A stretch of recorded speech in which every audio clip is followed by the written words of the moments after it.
A point that I like to make with a lot of my clients is that you should always be looking for work, even if you have a job. Having an executive career is kind of like having all your eggs in one basket. If an employer decides that there's a change in direction, or they shift the strategy, or investment runs thin, or the market dynamics change, you're the one that's left vulnerable. So how do you protect yourself? Well, instead of waiting around for that moment to happen, which inevitably it will because history tells us companies lay off every year, it shouldn't be surprising to you that you might be affected by that. Instead, work to continuously build pipeline for yourself. Some opportunities that you create today will take 5 years to flourish. Some will take 10.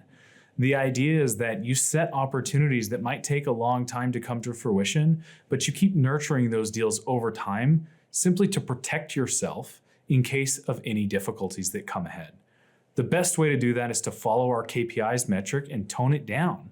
Instead of 20 calls, 30 calls a week that are outside of your day-to-day job, exploring your network, tone that down to 1 or 2. Stay active. Drag that timeline out a little bit. Instead of catching up with people every other day, maybe it's every 4 months. Set a cadence for yourself. And go back to maybe a spreadsheet where you're tracking the last time you spoke with someone, or a custom CRM that you built for your job search. I have a lot of clients that do that. And set follow-up reminders. Hey, every 4 months I'm going to check in. Maybe every Christmas I send a thank you card or a happy holidays card or whatever it is. You need to find ways to stay top of mind always, instead of just staying top of mind when you need something. Not only is your network going to appreciate it, but your bottom line is going to appreciate it when you don't find yourself out of work, not making any income for the next 18 months.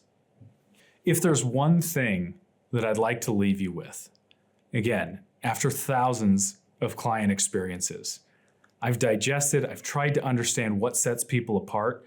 And what I've realized is it's not the skills that set you apart, it's the discipline and the habit to be continuously learning, to have that growth mindset for yourself, to continue to improve and make yourself better. Not to the point where you're not confident or you don't think you're good enough, but just know you'll always be learning.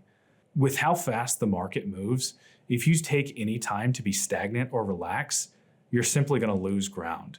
And I know we like to use a lot of aggressive language about our competition and how hungry and how cutthroat it is, but it's true.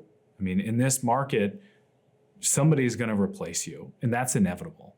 And the only thing we can do to slow that down is to study, stay consistent, be humble, and continually learn and grow and develop over time.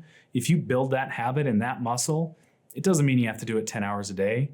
Maybe it's a 10-minute read of a podcast, or it's a writing in your journal, or putting down some ideas of what you learned, or setting a reminder in your calendar that every 3 months you revisit your resume to put a line in, simply so you remember what you accomplished that you could share later. And then looking back at it and reflecting and saying, now that I know what I know today, what would I have done differently?